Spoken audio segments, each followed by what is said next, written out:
నమస్తే, welcome to TR TV Telangana. నేను మీ ఓన్లీ తిరుపతి. రైతులు చూడాల్సినటువంటి వీడియో ఇది. ముఖ్యంగా రుణమాఫీ ఎవరెవరికైతే కాలేదో వాళ్ళు చూడాల్సినటువంటి వీడియో ఇది. మీ వాట్సాప్ గ్రూప్లలో, మీ సోషల్ మీడియా ప్లాట్ఫామ్స్ లో కూడా ఈ వీడియోని షేర్ చేసేటటువంటి ప్రయత్నం చేయండి. రేపు ఆగస్టు 15వ తారీఖు తెలంగాణ ముఖ్యమంత్రి రేవంత్ రెడ్డి ఆగస్టు 15 లోపు 2 లక్షల రుణమాఫీని చేసి తీరుతామంటూ కూడా చాలా క్లియర్ కట్ గా పార్లమెంట్ ఎన్నికలకు సంబంధించిన సందర్భంలో ప్రచారం చేస్తున్నటువంటి నేపథ్యంలో వాళ్ళు ఇచ్చినటువంటి హామీ, ఫస్ట్ మేము అధికారంలోకి రాగానే మేము చేసేటటువంటి పని రైతులకు 15,000 రూపాయల చొప్పున రైతు భరోసా ఇస్తాం, కౌలు రైతులకు 12,000 రూపాయలు ఇస్తాం, అట్లనే ఎవరైతే పంటకు సంబంధించిన అంశంలో 500 రూపాయల బోనస్ కూడా ఇస్తామంటూ కాంగ్రెస్ ప్రభుత్వం చెప్పింది. తర్వాత పార్లమెంట్ ఎన్నికలలో కూడా వాళ్ళు చాలా క్లియర్ గా చెప్పినటువంటి అంశం, ఆగస్టు 15వ తారీఖు లోపు 2 లక్షల రుణమాఫీ ప్రతి రైతుకు చేస్తాం, ఏ రైతుకు ఇబ్బంది కాకుండా చూస్తామంటూ కూడా కాంగ్రెస్ పార్టీ చాలా క్లియర్ గా చెప్పింది. అట్లనే ఆ భువనగిరికి సంబంధించిన ఇష్యూ అని కూడా, భువనగిరి దగ్గర ముఖ్యమంత్రి రేవంత్ రెడ్డి ఒక సవాల్ విసిరిండు. ఆయన ఏం చెప్పినటువంటి ముచ్చట ఏంటంటే, ఆగస్టు 15వ తారీఖు లోపు ఒకవేళ మేము రుణమాఫీ చేయలేకపోతే నేను రాజీనామా చేయడానికి రెడీగా ఉన్నా, రుణమాఫీ 100% చేస్తాం. ఒకవేళ కాంగ్రెస్ ప్రభుత్వం ఆగస్టు 15 లోపు 2 లక్షలకు సంబంధించినటువంటి రుణమాఫీ చేయలేకపోతే నేను రాజీనామా చేయడానికి రెడీగా ఉన్నా, ఒకవేళ చేస్తే మీరు రాజీనామా చేయడానికి రెడీగా ఉన్నారా అంటూ కూడా ముఖ్యమంత్రి రేవంత్ రెడ్డి బీఆర్ఎస్ పార్టీకి సవాల్ విసిరినటువంటి ఆ సిచ్యువేషన్ కూడా మనం చూస్తాం. సో నాకు తెలిసి భువనగిరికి సంబంధించినటువంటి ఆ పార్లమెంట్ మీటింగ్ జరుగుతున్నప్పుడు ఆయన విసిరినటువంటి సవాల్ అనుకుంటా. సో ఆ సవాల్ని హరీష్ రావు స్వీకరించిండు, బీఆర్ఎస్ పార్టీకి సంబంధించిన కీలక నేత. అట్లనే ఆయనే సిద్దిపేటకు సంబంధించినటువంటి ఎమ్మెల్యే, మాజీ మంత్రి, సో బీఆర్ఎస్ పార్టీ ఇన్ఛార్జ్ గా కూడా వ్యవహరిస్తా ఉన్నాడు. సో తను సవాల్ని స్వీకరించి ఎస్ నేను రెడీగా ఉన్నా, నేను రాజీనామా ఇప్పుడే చేస్తా ఉన్నా, ఆగస్టు 15వ తారీఖు లోపు నువ్వు చెప్పినావు కదా, నువ్వు అసలు రుణమాఫీ చేయవు నాకు తెలుసు, కాబట్టి నేను ఇప్పుడే రాజీనామా చేస్తా ఉన్నా, రాజీనామా చేయాల్సిన పరిస్థితి నీకొస్తా తప్ప నాకు రాదంటూ కూడా సవాల్ని స్వీకరించి హరీష్ రావు ముందస్తుగానే, అంటే హరీష్ రావుకి నాకు తెలిసి ముందే తెలిసేమో ఇది రుణమాఫీ కాదు, ఇది ఉత్తకథనే, రేవంత్ రెడ్డి ఇట్లనే మాట్లాడుతున్నాడు, 10 సంవత్సరాలు ప్రభుత్వాన్ని మేము పరిపాలన చేసినాము, తెలంగాణ రాష్ట్రం మా చేతిలో ఉన్నది 2014 నుండి 2023 దాకా మాకు తెలియదు ఏం జరగబోతుందో అనేది హరీష్ రావు ఒక క్లియర్ కట్ అంచనా వేసి ముందస్తుగానే హరీష్ రావు అసెంబ్లీ దగ్గర ఉన్నటువంటి గన్ పార్క్ దగ్గర అమరవీరుల స్థూపం దగ్గరికి పోయి హరీష్ రావు రాజీనామా పత్రాన్ని సమర్పించినటువంటి దాఖలాలు కూడా మనం చూస్తాం. బట్ నా పాయింట్ ఏంటంటే, నిజంగా హరీష్ రావు రాజీనామా చేస్తే స్పీకర్కి ఇవ్వాలి కదా, స్పీకర్ దగ్గరికి పోయి స్పీకర్ ఆమోదం ఇచ్చిన తర్వాతనే కదా రాజీనామా అనేటటువంటి పాయింట్. మరి వితౌట్ రాజీనామా అనేటటువంటి పాయింట్ లేకుండా ఎవరు స్వీకరిస్తారు రాజీనామా అనే పత్రాన్ని? సింపుల్ గా హరీష్ రావు పోయిండు, అమరవీరుల స్థూపం దగ్గరికి పోయి నిల్చుండే ప్రయత్నం చేసిన ఆ ఫోటో కూడా మీకు చూపించే ప్రయత్నం చేస్తా.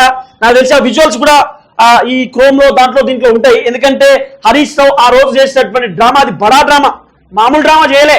ఇగో ఇట్లా పోయి అక్కడ అమరవీరుల స్థూపం దగ్గరికి రాజీనామా పత్రికని అక్కడ పెట్టేటటువంటి ప్రయత్నం చేసిన లేక ఆయనతో పాటు తలసాని సీనన్న వాళ్ళు వీళ్ళందరూ కూడా ఉన్నారు. మీకు ఇక్కడ ఫోటో కనబడుతుంది. సో పాయింట్ ఏంటంటే, ఆగస్టు 15వ తారీఖు రాష్ట్ర రాజకీయాలలో ఒక సంచలనమైనటువంటి అంశంగా మారింది. 15వ తారీఖు తర్వాత హరీష్ రావు రాజీనామా చేయబోతుండా, లేకపోతే రేవంత్ రెడ్డి రాజీనామా చేయబోతుండా? ఎందుకంటే వీళ్ళిద్దరు కూడా సవాల్ విసురుకున్నారు. ఇప్పుడు బీఆర్ఎస్ పార్టీకి సంబంధించినటువంటి నేతలు వాళ్ళు మాట్లాడుతున్నటువంటి అంశం ఏంటంటే, ఎస్ హరీష్ రావు రాజీనామా చేస్తా అని చెప్పిండు. ఎట్లా రాజీనామా చేస్తా అన్నాడు? రుణమాఫీ మొత్తం ఒకేసారి వాళ్ళ అకౌంట్ లో వేస్తే దాదాపు 70 లక్షల ఖాతాలు ఉన్నాయి. ఫస్ట్ విడత సెకండ్ విడత కలిసి 17 లక్షల మందికి రుణాలు మాఫీ చేస్తున్నామని చెప్పారు కదా. ఫస్ట్ విడత సెకండ్ విడత అవసరం లేదు, 2 లక్షల కంటే కింద రైతులు ఎంతమంది, 30 లక్షల, 20 లక్షల, 40 లక్షల ఎంతమంది రైతులు రుణాలు తీసుకుంటే బ్యాంకులో పోయి వాళ్ళ పాస్ పుస్తకం పెట్టి 2 లక్షల కంటే కింద 40 లక్షల మంది రుణాలు తీసుకుంటే ఆ 40 లక్షల మందికి ఒకేసారి రుణమాఫీ అయిపోవాలి. ఒకేసారి అయితే నేను రాజీనామా చేస్తా అని చెప్పి హరీష్ రావు ఆ రోజు మాట్లాడిండు. విడతల వారిగా నేను రుణాలు మాఫీ చేస్తా అంటే నేను రాజీనామా చేస్తా అని చెప్పలేదంటూ బీఆర్ఎస్ కి సంబంధించినటువంటి నేతలు మాట్లాడుతున్నటువంటి అంశం. కానీ కాంగ్రెస్ పార్టీకి సంబంధించినటువంటి ఎమ్మెల్యేలు, మంత్రులు, ఎమ్మెల్సీలు, చాలా మంది కీలక నేతలు మాట్లాడుతున్నటువంటి అంశం ఏంటంటే, లేదు హరీష్ రావు చెప్పినట్టుగానే నిజంగా వీళ్ళు నీతిగా నిజాయితీగా ఉండేటటువంటి వ్యక్తులైతే, ప్రజల కోసమే పనిచేసేటటువంటి వ్యక్తులైతే, నిజాయితీగా రాజకీయ నాయకులైతే వీళ్ళు రాజీనామా చేయాల్సిందే. మీరు ఎంతసేపు రుణమాఫీ చేస్తా, రుణమాఫీ చేయకపోతే మేము రాజీనామా చేస్తాం, చేస్తే మేము రాజీనామా చేస్తాం అన్నారు తప్ప, మీరు విడతల వారిగా చేస్తారా, ఒకసారి చేస్తారా, 2 సార్లు చేస్తారా, 3 సార్లు చేస్తారా, ఇవన్నీ మీరు చెప్పలేదు కదా అంటూ కూడా కాంగ్రెస్ నేతలు చెప్తున్నారు. అసలు ఈ రుణమాఫీకి సంబంధించినటువంటి ప్రక్రియ ఎట్లా మొదలైంది, ఈ రుణమాఫీ అనేటటువంటి అంశం ఎక్కడ ఎండ్ అయ్యేటటువంటి అవకాశం ఉందని చాలా బ్రీఫ్ గా మాట్లాడే ప్రయత్నం చేద్దాం. దాదాపు రుణమాఫీకి సంబంధించినటువంటి విషయంలో నేను ఒక 10-15 వీడియోలు చేసినా కావచ్చు, దాంట్లో అనేకమైనటువంటి క్లారిటీస్ ఇచ్చేటటువంటి ప్రయత్నం కూడా చేసిన. సో ఇంకో అంశం ఏంటంటే రుణాలు ఎవరికైతే మాఫీ కాలేదో, సో జూలై 18వ తారీఖు కానివ్వండి, జూలై 30వ తారీఖు కానివ్వండి, కానటువంటి రైతులకు తెలంగాణ ముఖ్యమంత్రి రేవంత్ రెడ్డి గుడ్ న్యూస్ కూడా చెప్పేటటువంటి అవకాశం కనబడతా ఉన్నది. ఎట్టి పరిస్థితులలో ఆగస్టు 15వ తారీఖు రేపే ఫైనల్ రుణమాఫీ కూడా మనకు కనబడుతున్నటువంటి పరిస్థితి. ఆగస్టు 15 రేపు ఫైనల్ రుణమాఫీ. సో 15 తర్వాత నెక్స్ట్ సెప్టెంబర్ లేదా అక్టోబర్ కి సంబంధించినటువంటి నెలలో ఎవరెవరికైతే రుణాలు మాఫీ కాలేదో ఫస్ట్ ఫేజ్ లో దాదాపు వీళ్ళు రుణాలకు సంబంధించిన అంశం ఒకసారి బ్రీఫ్ గా లెక్క చెప్పేటటువంటి ప్రయత్నం చేసి ఆ తర్వాత మనం చాలా క్లియర్ కట్ పాయింట్స్ కూడా మాట్లాడుకునే ప్రయత్నం చేద్దాం. ఫస్ట్ జూలై 18వ తారీఖు దగ్గర 18వ తారీఖు ఎంతమంది చేసిన వాళ్ళు దగ్గర 1 లక్ష కంటే లోపు ఉన్నటువంటి రైతులకు ఫస్ట్ దఫలో రుణాలు మాఫీ దగ్గర వాళ్ళు చేసింది 11 లక్షల మందికి చేసిరండి. 11 లక్షల మందికి మేము రుణాలు మాఫీ చేసినామని చెప్పి జూలై 18వ తారీఖు లక్షలోపు ఉన్నటువంటి రైతులకు చెప్పినటువంటి అంశం. తర్వాత 6,098 కోట్ల రూపాయలు ఫస్ట్ విడతలో వాళ్ళు చేసినటువంటి ఖర్చు. సో దీంట్లో 11 లక్షల మందిలో సుమారు లెక్కేస్తే 20,000 నుండి 30,000 మందికి రుణాలు మాఫీ కాలేదు చాలా మంది రైతులకు. సో ఎందుకు కాలేదని చెప్పి లెక్క తీస్తే ఆధార్ కార్డు కరెక్షన్ అని చెప్తా ఉన్నారు, కొంతమంది పాన్ కార్డులు అంటా ఉన్నారు, కొంతమంది రేషన్ కార్డులు అంటా ఉన్నారు, అట్లనే బ్యాంక్ లో సరైనటువంటి డాక్యుమెంట్స్ ఇవ్వలేదు, లేకపోతే రుణమాఫీకి సంబంధించినటువంటి లిస్టులో దగ్గర 15,000 నుండి 16,000 మంది పేర్లు రుణమాఫీకి సంబంధించిన లిస్టులో రాలేదట. కొంతమంది అకౌంట్స్ కూడా క్లోజ్ అయిపోయినాయి, కొంతమంది చనిపోయారు, వాళ్ళ అకౌంట్స్ ని క్లోజ్ చేసే ప్రయత్నం చేశారు అనేటటువంటి చర్చ వినబడుతున్నది. ఇవన్నీ అంశాలు కూడా దగ్గరకు వచ్చింది. తర్వాత జూలై 30వ తారీఖు కూడా వాళ్ళు రెండో విడతకు సంబంధించి అంటే 1,50,000 కంటే కింద ఉన్నటువంటి రైతులకు రుణాలు మాఫీ చేస్తామంటూ కూడా చెప్పినారు. దగ్గర 6 లక్షల మందికి మేము రుణాలు మాఫీ చేస్తామని చెప్పి కాంగ్రెస్ ప్రభుత్వం చెప్తున్నది. దానికి వీళ్ళు కేటాయించినటువంటి ఖర్చు 6,190 కోట్ల రూపాయలు ఖర్చు పెట్టినారు. సో 2 దఫాలకు సంబంధించి అంటే అటు 6,098 ఇక్కడ దగ్గర 11 లక్షల డబ్బులు, తర్వాత 6,190 కోట్ల రూపాయలకు సంబంధించిన అంశం ఇక దగ్గర లెక్కేస్తే సో ఇప్పుడు ఫస్ట్ వాళ్ళు రుణమాఫీకి సంబంధించిన కేటాయించిన బడ్జెట్ 6,098 కోట్ల రూపాయలు, సెకండ్ బడ్జెట్ వచ్చేసి దగ్గర 6,000 కోట్ల రూపాయలు అనేటటువంటి ఒక అంశం కూడా వినబడ్డది. సో తర్వాత ఇప్పుడు మూడో విడతకు సంబంధించి అంటే ఆగస్టు 15వ తారీఖు మేము రుణమాఫీ చేస్తాం ఇక ఫైనల్ అని చెప్పారు కదా, రేపు వీళ్ళు ఖర్చు పెట్టే బడ్జెట్ 6,000 కోట్ల రూపాయలు. దాదాపు ఇక్కడ లెక్క చేస్తే 6,098 ప్లస్ 6,190 ప్లస్ ఇక్కడ 6,000 కోట్ల రూపాయలు ఇక్కడ మనం లెక్క చేస్తే దగ్గర 18,288 కోట్ల రూపాయలు మాత్రమే బడ్జెట్ అవుతున్నది. ఈ మిగిలేటటువంటి బడ్జెట్ దగ్గర వీళ్ళు 26,000 కోట్ల రూపాయల బడ్జెట్ ని రుణమాఫీకి సంబంధించి కేటాయించారు. అంటే దగ్గర 18,000 కోట్ల రూపాయలు బడ్జెట్ ఒకవేళ రుణమాఫీ కేటాయిస్తే మిగిలేటటువంటి బడ్జెట్ ఎంత తెలుసా? 26,000 కోట్లలో 7,712 కోట్ల రూపాయలు మిగులుతాయి. అయితే ఇంకోటి ఏంటంటే జూలై 18వ తారీఖు ఫస్ట్ ఫేజ్ లో 30,000 మందికి రైతులకు రుణాలు మాఫీ కాలేదు. కానప్పుడు 8 కోట్ల రూపాయలు మళ్ళా ఆర్బీఐ బ్యాంక్ కి వాపస్ వెళ్ళిపోయినాయి అనేటటువంటి అంశం కూడా వినబడ్డది. ఈ 8 కోట్ల రూపాయలు కూడా దీంట్లో క్యాలిక్యులేట్ అయితే దగ్గర 7,720 కోట్ల రూపాయల డబ్బులు రుణమాఫీకి సంబంధించిన అంశంలో మిగిలేటటువంటి అవకాశం కనబడుతున్నది. కానీ ఇక్కడ పాయింట్ ఏంది? సరే ఈ మిగులు బడ్జెట్ ని ఈ 7,720 కోట్ల రూపాయలు వీళ్ళు సెప్టెంబర్ లో లేదా అక్టోబర్ లో ఎవరెవరికైతే రుణాలు మాఫీ కాలేదో వాళ్ళందరికీ ఇచ్చే ప్రయత్నం చేస్తామంటూ కూడా చాలా క్లియర్ గా చెప్తున్నారు. ఇంకో అంశం ఏంటంటే సుమారు వీళ్ళు ఇప్పటిదాకా 17 లక్షల మందికి రుణాలు మాఫీ చేస్తామని చెప్తున్నారు కదా. సరే రేపు ఇంకో 6,000 లేకపోతే 7,000 10 లక్షల మందికి అనుకుంటే ఒక 20 లక్షలు 25 లక్షల మందికి మేము రుణాలు మాఫీ చేస్తున్నామంటూ కాంగ్రెస్ ప్రభుత్వం చెప్తున్నది. 25 లక్షల మందిలో దగ్గర ఒక 5 లక్షల నుండి 6 లక్షల మందికి రుణాలు మాఫీ కాలేదు అనే చర్చ కూడా వినబడుతున్నది. ఎందుకంటే ఫస్ట్ ఫేజ్ లోనే 30,000 నుండి 40,000 మందికి రుణాలు మాఫీ కాలేదు, సెకండ్ ఫేజ్ లో 20,000 నుండి 30,000 మందికి రుణాలు మాఫీ కాలేదనే అంశం వినబడుతున్నది. ఇక థర్డ్ ఫేజ్ 2 లక్షల కంటే కింద ఉన్నటువంటి వ్యక్తులు కాలేదు కాబట్టి వాళ్ళకు కూడా ఏమైనా లుకలో లేకపోతే ఇంకా వేరే ఇష్యూస్ ఏమైనా ఉంటాయి కాబట్టి దాంట్లో ఒక 5 లక్షల నుండి 5 లక్షలు అంటా ఉన్నా, దాంట్లో ఒక 50,000 నుండి లేకపోతే ఒక 30,000 వరకు దాంట్లో కూడా రుణమాఫీ కానటువంటి సిచ్యువేషన్ కూడా ఉండొచ్చు, చెప్పలేకపోతాం కదా. కాబట్టి పాయింట్ ఏంటంటే రేవంత్ రెడ్డి పాయింట్ దగ్గర 7,000 కోట్ల రూపాయల బడ్జెట్ మిగులుతున్నది. ఈ 7,000 కోట్ల రూపాయల బడ్జెట్ ఎవరెవరు రైతులకైతే first term, second term, third term రుణాలు రాలేదో అంటే రుణాలు మాఫీ కాలేదో వాళ్ళందరూ కూడా 7,000 కోట్ల రూపాయల డబ్బుని ఖర్చు పెట్టడానికి రెడీగా ఉన్నాం. ఏ రైతులకు రుణమాఫీ కాలేదో ఖచ్చితంగా ఆ రైతులకు సంబంధించిన డాక్యుమెంట్స్ వెరిఫై చేసి వాళ్ళందరికీ కూడా మాఫీ చేస్తామంటూ కాంగ్రెస్ ప్రభుత్వం చెప్తున్నది. సో రేపటి నుండి రుణమాఫీకి సంబంధించినటువంటి చాప్టర్ క్లోజ్ అయిపోయేటటువంటి దశకు వస్తా ఉంది. కానీ కాంగ్రెస్ పార్టీ నేతలు చెప్తున్నారు, ఇప్పుడు రేపు ఒకవేళ రుణమాఫీకి సంబంధించిన అంశం అయిపోయిన తర్వాత ఎల్లుండి పోయి వాళ్ళ మూతికాడ మైక్ పెడితే వాళ్ళు ఏం చెప్తారు తెలుసా? అయిందండి, అయిపోయింది రుణమాఫీ అని చెప్పి ఇచ్చేసినాం. కాంగ్రెస్ ప్రభుత్వం అంటే మాట మీద నిలబడుతుందని చెప్తారు. మరి రానున్న పరిస్థితి ఏంది? రానటువంటి రైతుల పరిస్థితి ఏంది? ఫస్ట్ ఫేజ్ లో 50,000 మందికి, సెకండ్ ఫేజ్ లో 30,000 మందికి, థర్డ్ ఫేజ్ లో రేపు చూడాలి ఎంతమంది వస్తారో ఎంతమంది రాదనేది. మరి ఇంతమంది మిగులుతుంటే ఇప్పుడు అందరికి ఇచ్చేసినాం, భూకంపం బద్దలైపోయిందని చెప్పి ఎట్లా మాట్లాడతారు, ఎట్లా చెప్తారు? సో దీనికి కూడా మీరు సమాధానం చెప్పాల్సిన బాధ్యత కాంగ్రెస్ ప్రభుత్వానికి ఉంటుంది. ఇప్పుడు సింపుల్, హరీష్ రావు ఒకవేళ రాజీనామా చేయాలా? హరీష్ రావు రాజీనామా చేయాల్సిందే, వేరే ఆప్షన్ లేదని చెప్పి కాంగ్రెస్ పార్టీకి సంబంధించినటువంటి నేతలు మాట్లాడుతున్నారు కదా. హరీష్ రావు చెప్పింది ఏంటంటే బీఆర్ఎస్ కి సంబంధించినటువంటి నేతలు ఏమంటున్నారు? హరీష్ రావు ఎవరైతే రుణమాఫీకి సంబంధించినటువంటి రైతులు ఉన్నారో 2 లక్షల రుణమాఫీ చేస్తామని కాంగ్రెస్ ప్రభుత్వం చెప్పింది కదా. ఈ 2 లక్షల రుణమాఫీ తీసుకున్నటువంటి, అంటే 2 లక్షల కంటే కింద రుణమాఫీ తీసుకున్నటువంటి రైతులు, రుణాలు తీసుకున్నటువంటి రైతులు బ్యాంకులో పోయి పాస్ పుస్తకం పెట్టి, సో మాకు రుణాలు కావాలి, మాకు అప్పు కావాలని చెప్పి బ్యాంకు పోయి అప్పు తీసుకున్నటువంటి రైతులు ఒక 30 లక్షల మంది ఉన్నారు అనుకుందాం. ఫర్ ఎగ్జాంపుల్ 30 లక్షల మంది ఉన్నారు అనుకుందాం. ఈ 30 లక్షల మందికి విడతల వారిగా ఒకసారి చేస్తాం, 2 సార్లు చేస్తాం, 3 సార్లు చేస్తాం అంటే మేము చెప్పలే. ఈ 30 లక్షల మందికి ఒకేసారి రుణమాఫీ అయితే మేము రాజీనామా చేస్తామని చెప్పినాం తప్ప మేము ఉత్తుత్తగానే ఏం చెప్పలేదని చెప్పి హరీష్ రావుకి సంబంధించిన బ్యాచ్ చెప్తున్నారు. ఇప్పుడు ఈ కాంగ్రెస్ పార్టీ వాళ్ళు ఏం చెప్తున్నారు ఎరికేనా? మేము ఏమన్నామా, మేము రుణమాఫీ చేస్తామని చెప్పినాం, అవన్నీ మేము చెప్పలే. మేము రుణమాఫీ చేస్తాం, ఎంతమందికైనా రుణమాఫీ చేస్తాం. 2 లక్షల కంటే కింద వాళ్ళు 50 లక్షల మంది ఉన్నా మంచిదే, మేము అయితే రుణాలు మాఫీ చేస్తామని చెప్పినామో మేము చేసి పడేస్తాం అంతే అని చెప్పి కాంగ్రెస్ వాళ్ళు చెప్పి, మేము ఫస్ట్ టైం చేసినామా, 1,00,000 కింద చేసినామా, 1,50,000 కంటే కింద చేసినామా, 2 లక్షలలో చేసినామా, అది మా ఇష్టం అండి, మేము ఎట్లనే చేస్తాం. రుణాలు మాఫీ చేయమని చెప్పి మీరు సవాల్ విసిరిర్రు.